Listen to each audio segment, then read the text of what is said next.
చిట్టి చిలకమ్మా అమ్మ కొట్టిందా, తోటకెళ్ళవా రాయుడొచ్చడా, తాళి తెచ్చడా పెళ్లి చేసడా.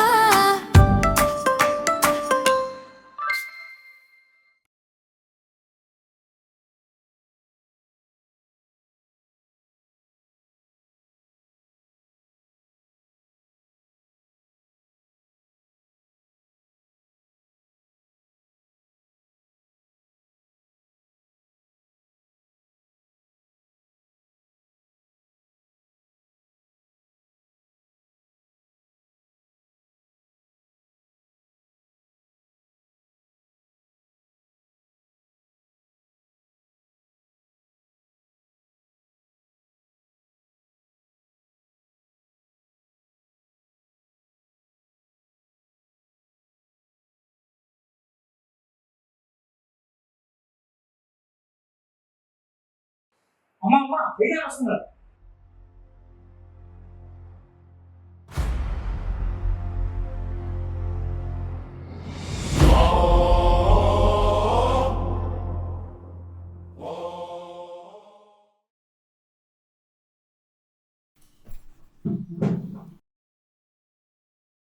ఏంటయ్యా ఇది? సముద్రం అంతా ఈరవాడు పిల్ల కాలంలో పడి నవ్వులు పాలాడు. చుట్టూ 40 గ్రామాలని గజగజలాడించే మీకు ఇలాంటి ధర్మం ఎంత జరిగింది ఏంటి? వారణాసి గారు, మీకు తెలిసినవన్నీ నిజాలు కాదు, కనిపించేవన్నీ సాక్ష్యాలు కాదు.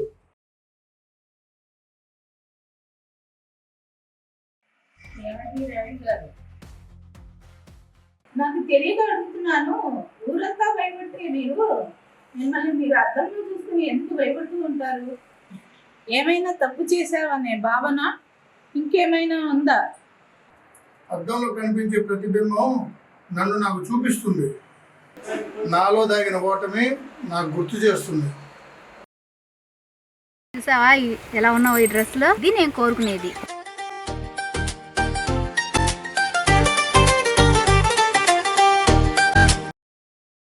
వస్తున్నా బంధు.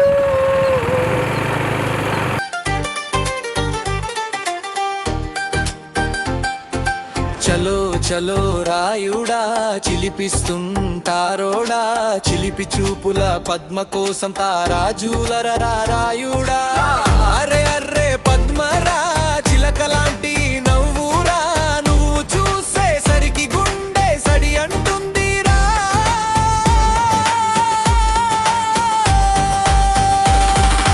నీ మోటార సకిలేరా పాట పడుతుందిరా, చూసి రోడ్డు కంగారు పడుతుందిరా. రాయుడా రాయుడు రాయుడు రాయుడు రాయుడు రాయుడు ఓయ్ రాయుడా.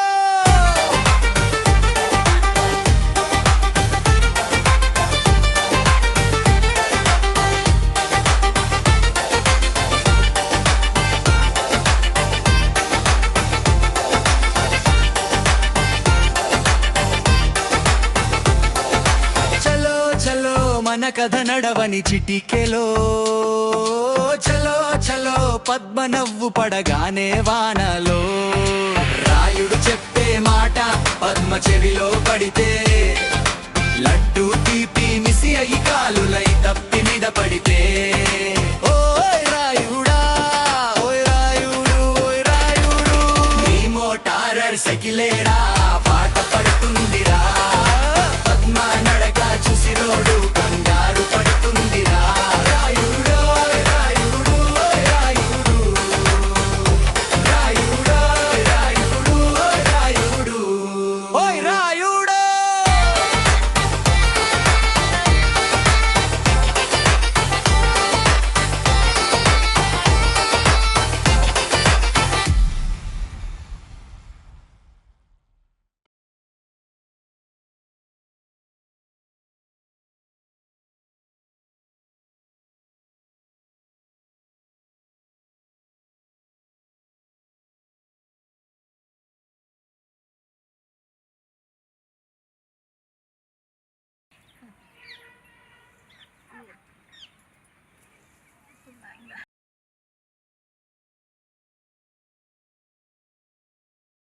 అదేంటి పద్మ అలా పడేసి దూరంగా వెళ్ళి నిలబడ్డావు?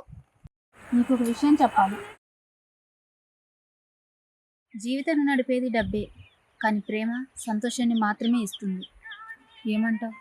పిచ్చి మొక్క, సంతోషం లేని డబ్బులు ఏం చేసుకుంటావు? ఇంతసేపు నీ ఒళ్ళో తల వాల్చుకొని వింటుంటే ఆ కలిగే సంతోషం ఎంత డబ్బు పెడితే వస్తుంది చెప్పు? నువ్వు చెప్పింది నిజమే రాయుడు. పున్నమి వెన్నెల రాత్రి చూడడానికి బాగుంటుంది, మరుసటి రోజు కనిపించాలంటే కనిపిస్తుందా? అలాగే నేను చెప్పే విషయం వింటే నువ్వేమైపోతావా అని ఆలోచిస్తున్నా. అంతలా ఆలోచిస్తున్నావంటే నన్ను ఏమైనా పిచ్చోడిని చేయాలనుకుంటున్నావా ఏంటి? అదే నా భయం. నేను చెప్పే మాట వింటే నువ్వు ఎక్కడ పిచ్చిడు అయిపోతావా అని. మా ఇంట్లో నాకు పెళ్లి సంబంధాలు చూస్తున్నారు. అరే ఇంకా మంచిదే కదా, మన విషయం తెలిస్తే మన ఇద్దరికి పెళ్లి చేస్తాం. మా వాళ్ళు కూడా ఒక సంబంధం ఓకే చేసి నాకు పెళ్లి చేసే పనిలోనే ఉన్నారు. మరి నువ్వేమన్నావు? నేను బాగా ఆలోచించి ఒక నిర్ణయం చెప్పేశాను, పెళ్లి చేసేయండి అని. పెళ్లి చేసుకుంటావా ఏంటి? ఈ ఊళ్ళో వాళ్ళకెల్లా డబ్బు పొలాలు గల వాళ్ళు మీరే. అందుకే ఎన్ని రోజులు నీతో ప్రేమగా ఉన్నా. నువ్వు ఊహించుండు, ఇప్పుడు నాకు వచ్చిన సంబంధం అమెరికా సంబంధం. నువ్వు కల్లో కూడా ఊహించుకోండి. ఏయ్! కోప్పడకు రాయుడు. మా ఆయనకి పెద్ద పెద్ద బిజినెస్లు ఉన్నాయి, నేను విమానాల్లో తిప్పుతాడు. ఏయ్! అప్పుడే మీ ఆయన అయ్యాడా?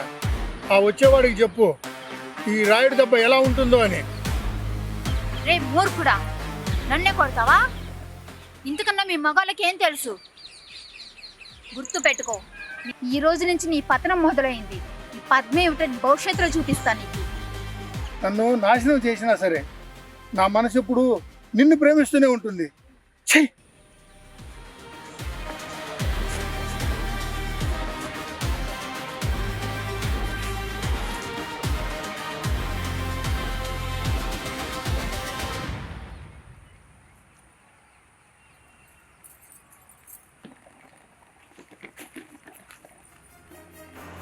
అందుకే నాకే తెలియకుండా నా కళ్ళ నుంచి కన్నీళ్ళు వస్తుంటాయి.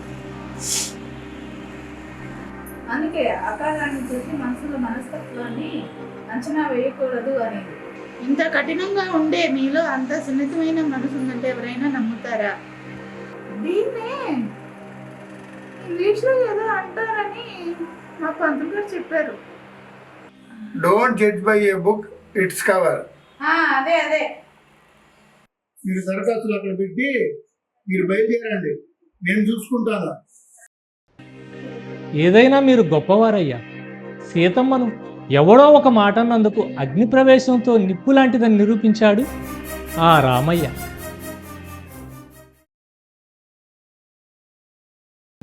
మీరు మీ మాట వినని అమ్మగారిని కూడా ఒక్క మాట కూడా అననివ్వట్లేదు. నిజంగా ఆ రాముడు తర్వాత రాముడు లాంటి వారు భార్య విషయంలో.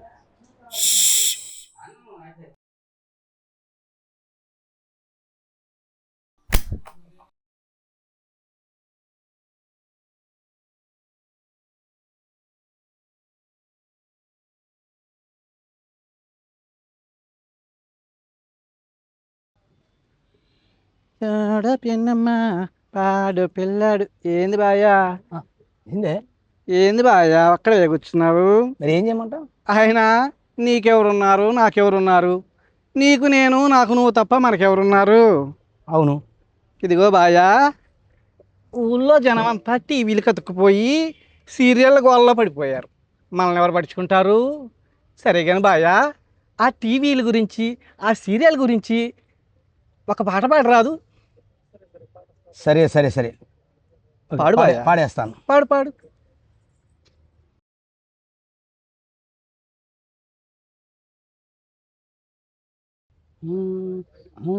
అమ్మో మాయరీళ్ళు ఈ టీవీ సీరియళ్ళు, ఓలమ్మో మాయరీళ్ళు ఈ టీవీ సీరియళ్ళు, అమ్మో మాయరీళ్ళు ఈ టీవీ సీరియళ్ళు, ఓలమ్మో మాయరీళ్ళు ఈ టీవీ సీరియళ్ళు.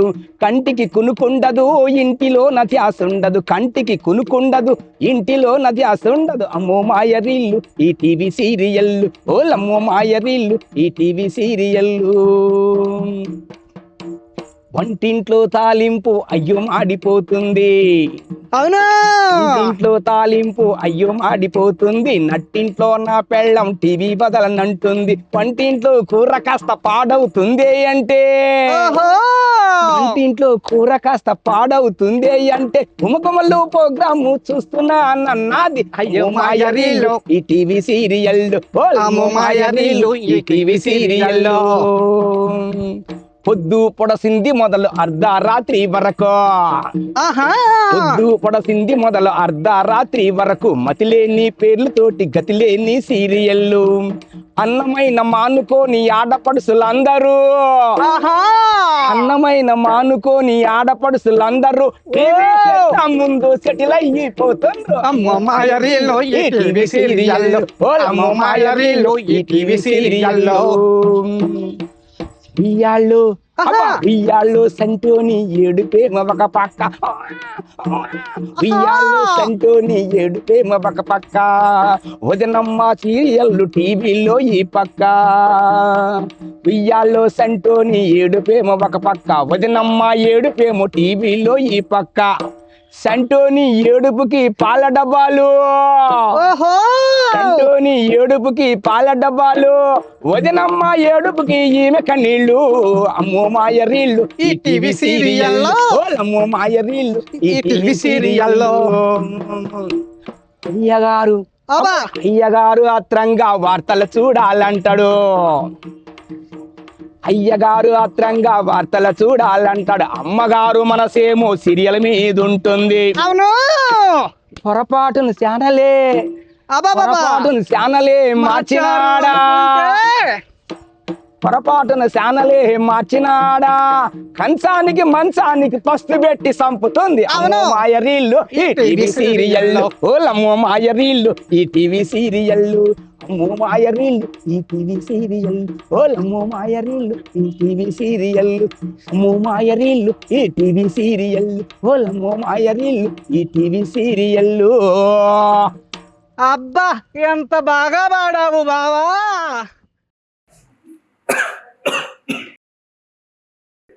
ఏంటి వారణాసి గారు, ఆరోగ్యం బాగలేదా? కూర్చోండి. పర్వాలేదండి. కూర్చోమంటున్నా కదా, కూర్చో.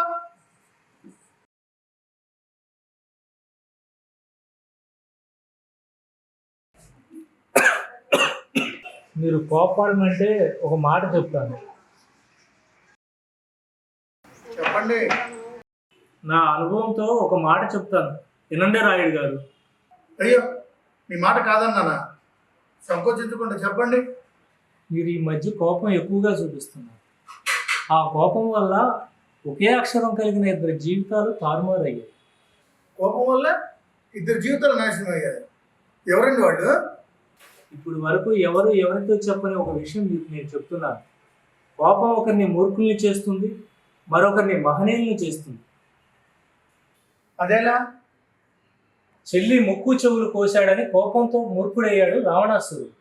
ఆ అహంకారంతో సీతాదేవిని అపహరించి తన నాశనానికి కాదు తన వంశనాశనానికి కారణమయ్యాడు రావణాసురుడు.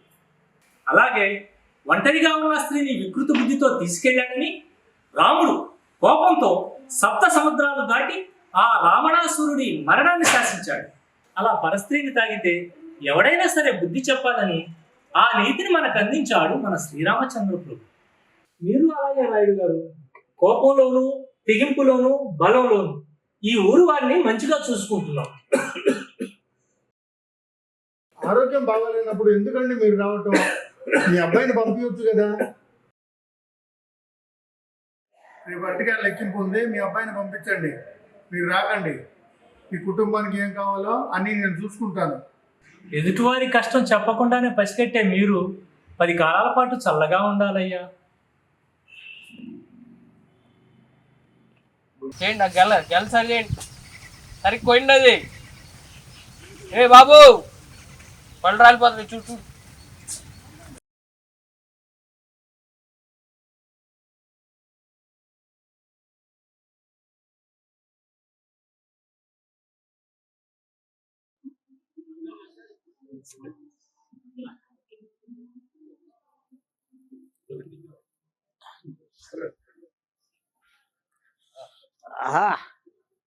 ఈసారి రాయుడు గారు నా గొప్పతనాన్ని చూసి మెచ్చుకోవాల్సిందే, ఇంకేం పర్లేదా?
విషయం కాని జీవితమంతా వెలిసిపోయే వెలుగులయ్యా.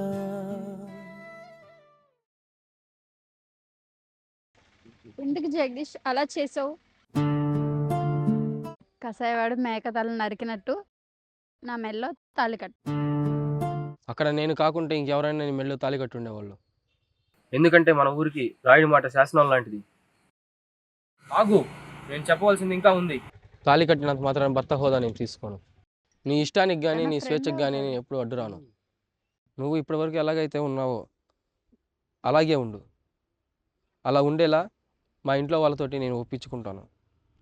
నీకు ఎప్పుడైతే నా భర్తగా అంగీకరించాలనిపిస్తుందో అప్పుడు మాత్రమే నేను నీతోటి భర్తగా మెలుగుతాను. ఇదే నీకు ఇచ్చే మాట. గుళ్ళో దేవతలను అందరూ ఆరాధిస్తారు. దేవత మాత్రం కొంతమందికే వరాలను ఇస్తుంది. అందుకే నీ మెళ్ళలో కసాయి వాళ్ళ కాదు, నీ మంచి కోరేవాళ్ళగా నీ మెళ్ళలో తాళి కట్టాను. గుర్తుపెట్టుకునేది ఏం లేదు. ఒకే ఒక మాట, మా ఆడవాళ్ళకి ఇష్టం లేకపోతే గాలిని కూడా మా సౌందర్యాన్ని తాకకుండా చూసుకుంటాం. తన వాడిని అనుకుంటే రవికిరణ్ తాకని ప్లేస్ కూడా తన సొంతం చేస్తాం.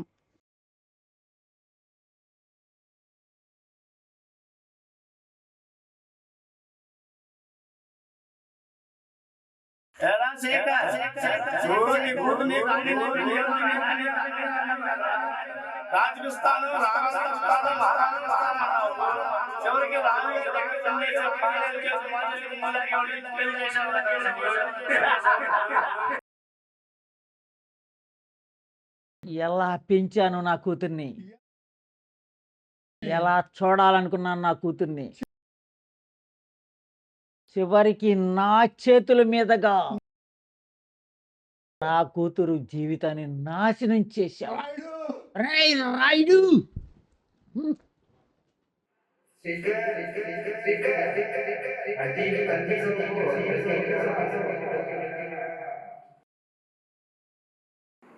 అలా చూడకరా,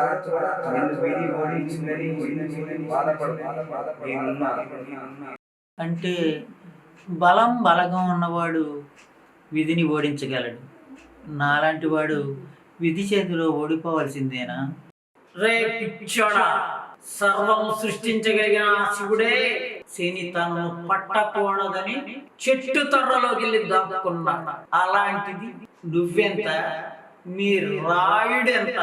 బలంలోనూ బలగంలోనూ రాయుడు గొప్పవాడు కావచ్చు, కానీ నువ్వు విసిరే పాచికల్లో గిలగిలలాడాల్సిందే. అలా ఆలోచించి అర్థమయ్యింది. ఆ రాయుడిని నాశనం చెయ్యాలనుకునే వాళ్ళందరినీ నేనే యాపం చేసి ఆ రాయుడు పతనాన్ని శాసించాలి.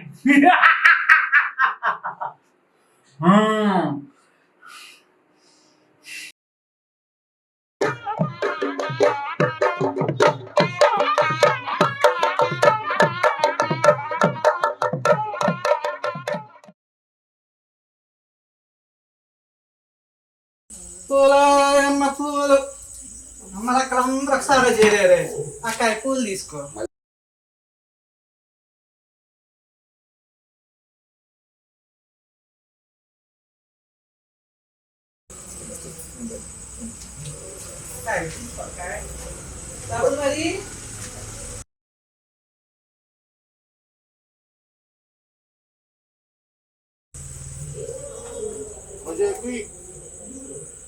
రేపు ఈ తల్లి చిక్కు పడుతున్నారు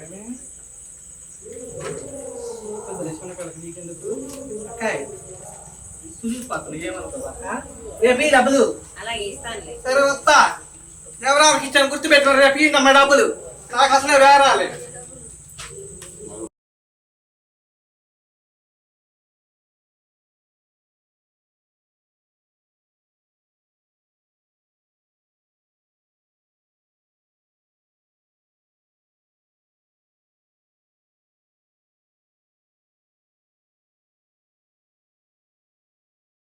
రాయుడు గారు, సంక్రాంతి పండుగ దగ్గరికి వస్తుంది కదా, గుడికి కావాల్సిన పనులన్నీ తొందరగా చేయాలనేది మా విన్నపం. అర్జునుడి గారి ప్రశ్నకి సమాధానం చెప్పాలి కదా, గుడి పనులు ఎంతవరకు వచ్చాయి?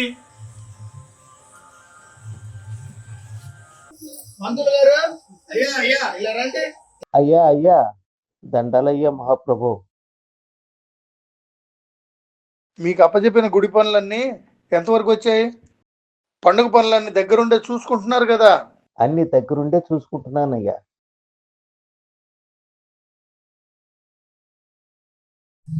మంత్రులు గారు, ఊరి జనం అంతా ఇక్కడే ఉన్నారు. సంక్రాంతి పండుగ గురించి, దాని విశిష్టత గురించి చెప్పండి. అంతకన్నా మహాభాగ్యం ఏముందయ్యా, చెప్తాను, అన్నీ చెప్తాను.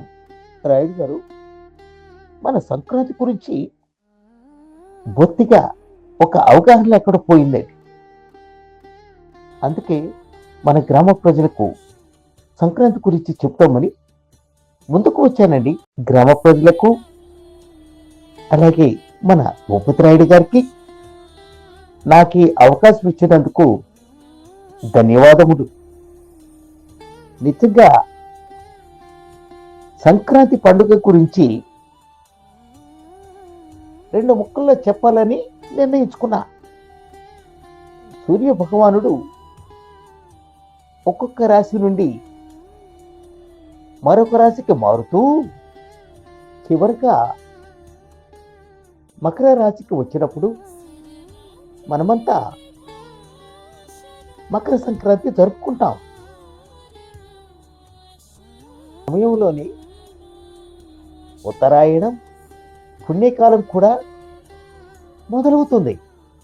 వైకుంఠ ద్వారం కూడా తెరిచే సమయం కూడా ఇదే. సంక్రాంతి గడియలు మొదలైనప్పటి నుంచి కనుమ పండుగ వరకు అత్యంత పవిత్రమైన రోజులు. మనం ఎన్ని పాపాలు చేసినా ఈ ధనుర్మాసం వేళ శ్రీహరనామ స్మరణ స్మరిస్తే సకల పాపాలన్నీ తొలగిపోతాయని పురాణాలు చెప్తున్నాయి.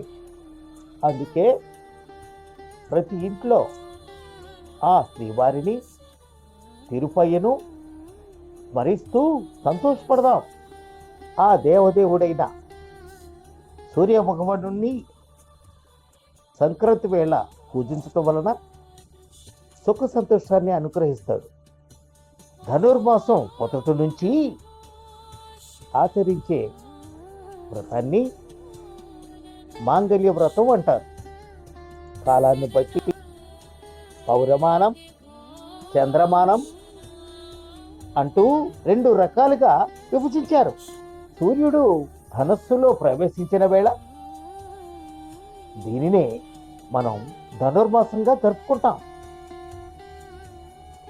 గోదాదేవి శ్రీరంగనాథు కళ్యాణం అప్పటి పరిస్థితికి అనుసంధానించి ఆ వ్రతాన్ని ఆచరించి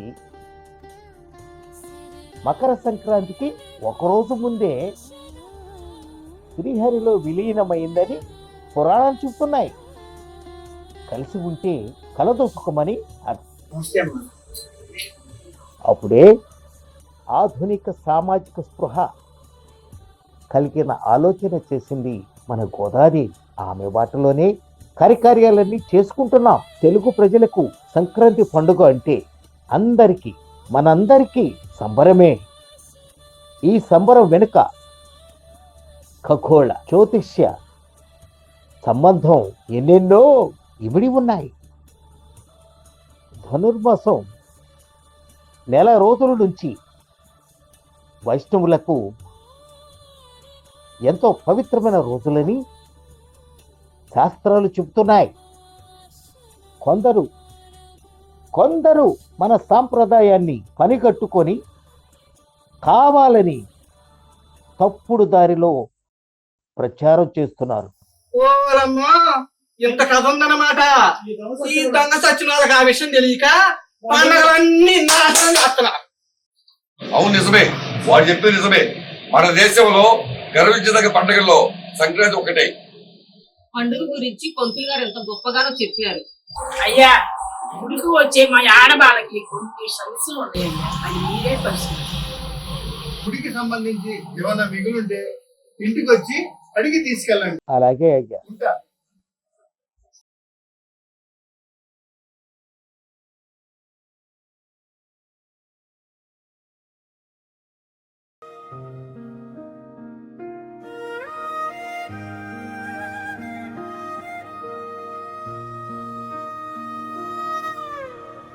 ఎదురొచ్చిన కోసం ప్రేమ పలకరించినట్టు పరిచయమే పరవశమై గుండె వీణ మీటినట్టు.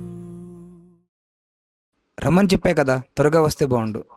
మళ్ళీ ఇలా ఒంటరిగా కలుసుకునే అవకాశం వస్తుందో రాదో. ప్రేమ పరిచయమే కొత్తగుంది జీవితాన.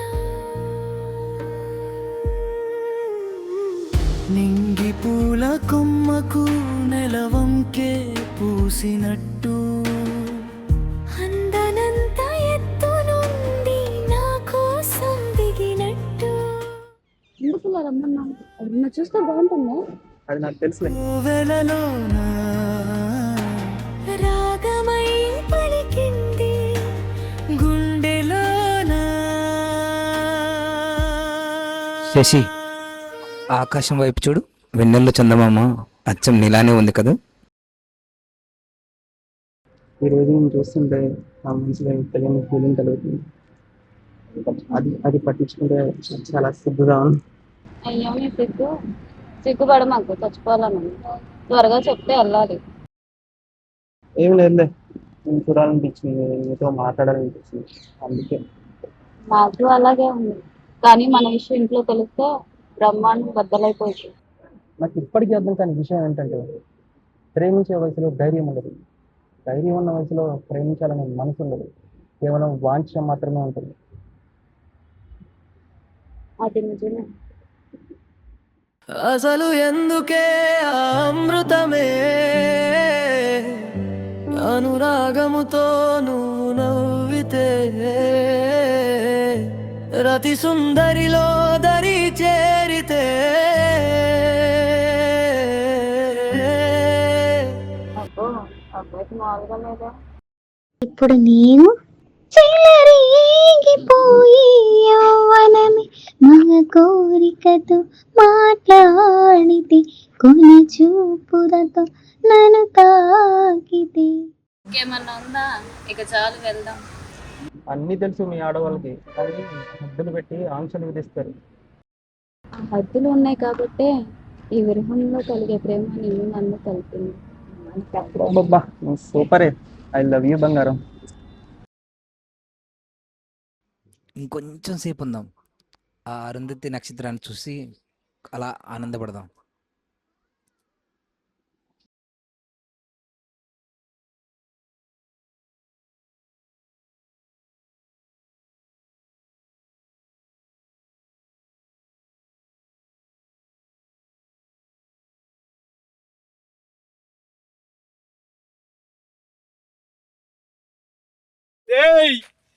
ఆడపిల్లల్ని కాపాడటానికి మగోడే రానవసరం లేదురా. అరే పిచ్చోడా, రాయుడు బలవంతుడు మాత్రమే కాదు, తెలివి కలవాడు.